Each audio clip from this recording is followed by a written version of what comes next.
Today's video is brought to you by Fuji. Hey guys, welcome to another edition of IT Blog's very own, tips and tricks, I guess.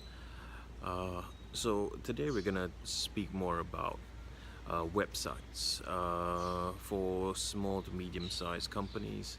I believe most of you out there would naturally just simply employ some developers to actually handle that for you, which is obviously the way to go. But there are options out there. I mean, in this day, more and more things are being automated, and it is much easier to launch a site these days. Like if you're a small company, a boutique company, a startup, I would just recommend, just go for the Wix subscription or Squarespace subscription.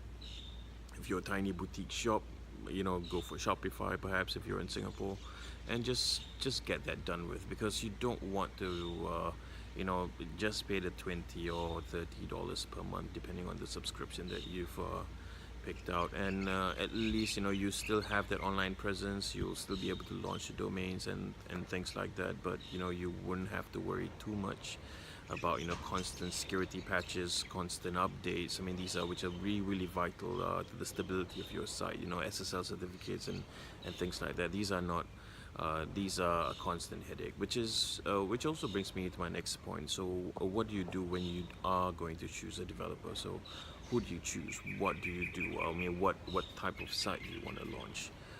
Here are a few of my favorites. I mean, Drupal is one of my all-time favorites.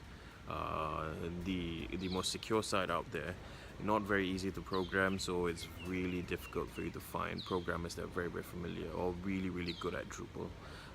But when you do, you do have to know that Drupal is one of the most stable and most secure CMS systems out there. Even like the White House, many ministries of defenses all around the world, they use Drupal as their site because of that added layer of protection due to its complexity in coding.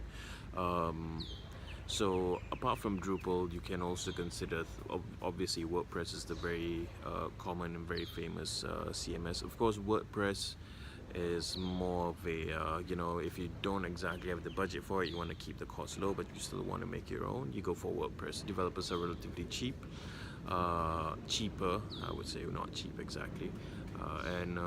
But you always have to take note that these things require constant patches, require constant updates, and you have to always maintain these security updates, because these are vital. You do not want unwanted things to come into your website. I mean, you can have what I've found before is that we found mining activities happening inside website instances and things like that, and that is all because of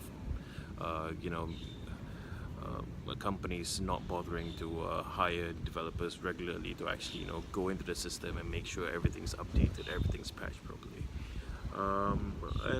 So if you're in e-commerce, one of the most famous e-commerce platforms out there is Magento. I mean, it's a very powerful, very powerful e-commerce solution.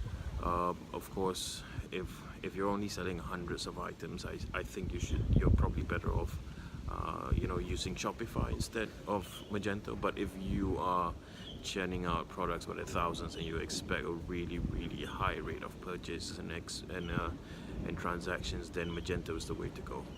But again, it was gonna cost you, and you also have to constantly maintain the backend. On top of that, there's also hosting. I mean, for me personally, I prefer hosting on Amazon Web Services. Relatively easy to host, very easy to administrate.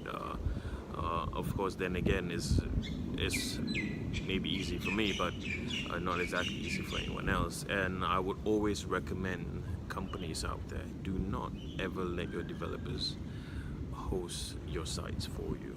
Do not ever let them have your sites for you. This is such a common practice, and it's extremely